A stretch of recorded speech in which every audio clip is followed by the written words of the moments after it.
Hey YouTube, just went to the hobby store today and got the front and rear chamberlings and the axle screws, or not really axle screws but tire screws. I just replaced these guys right here in the blue aluminum in all of them. And this video is just going to be about basically on installation of these and everything like that, so let's get started. So let's first start with unboxing the front chamberlings. So all you have to do is just peel back the packaging. I've already done this, and what you see is you get instructions on how to install them, and if you just some extra foam, and there they are, the front chamberlings. So let's get to installing these. First thing to do is remove the tires on both sides, so then we can get at the caster blocks which hold in the screws for the one side. So the screws have been removed, or well, the tires I guess. And now all we have to do is undo those two screws on either side. Okay, those screws have been removed, as you can tell. Now, next step would be to just remove the one screw down there.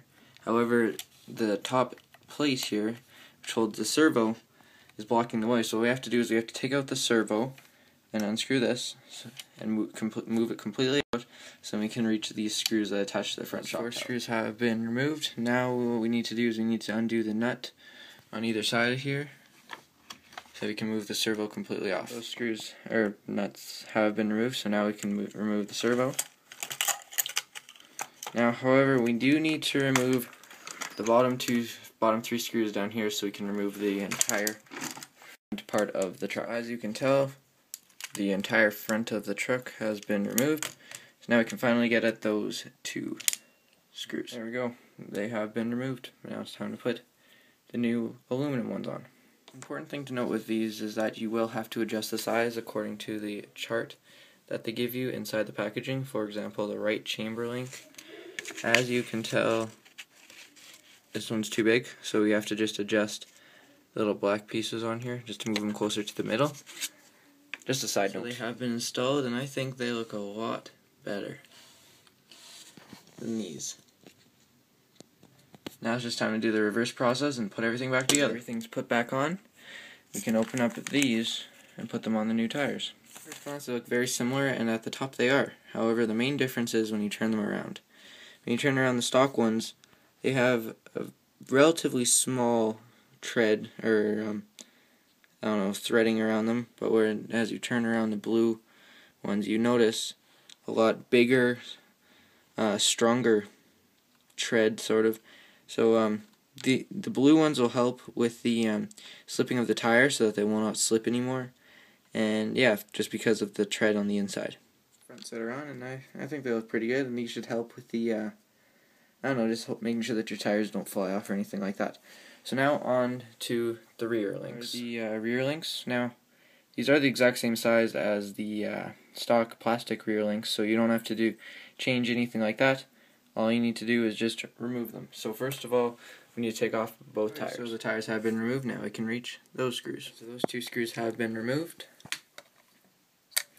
Now all we need to do is just undo these 4 screws on either side of the shock tower. Okay, so those screws have been removed. Now we can just lift this up and easily get at those 2 screws. So those have been screwed in, and the rear shock tower has been screwed back in. So now all we have to do is just screw this onto there. Those have been screwed in, and I think it looks pretty good, along with the front ones.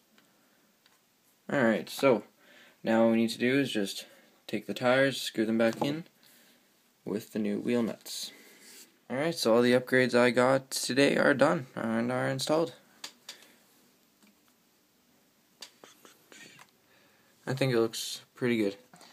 Yeah, I'm hopefully going to be thinking about getting some bigger aluminum parts. Like by bigger, I mean like the top chassis right here, or the gearbox in aluminum or anything. So leave in the comments below what you think about that, if you think it's worth it or not. I'm mainly going to get it for looks, but I don't know.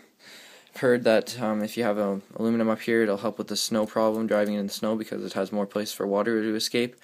And yeah, so just leave in the comments below what you think about that, and if you know any good sites that I can purchase aluminum products like this for relatively cheap. Again, like, I'm not made of money or anything like that, so yeah, just leave in the comments below what you think, and remember, comment, rate, subscribe. Alright, thanks.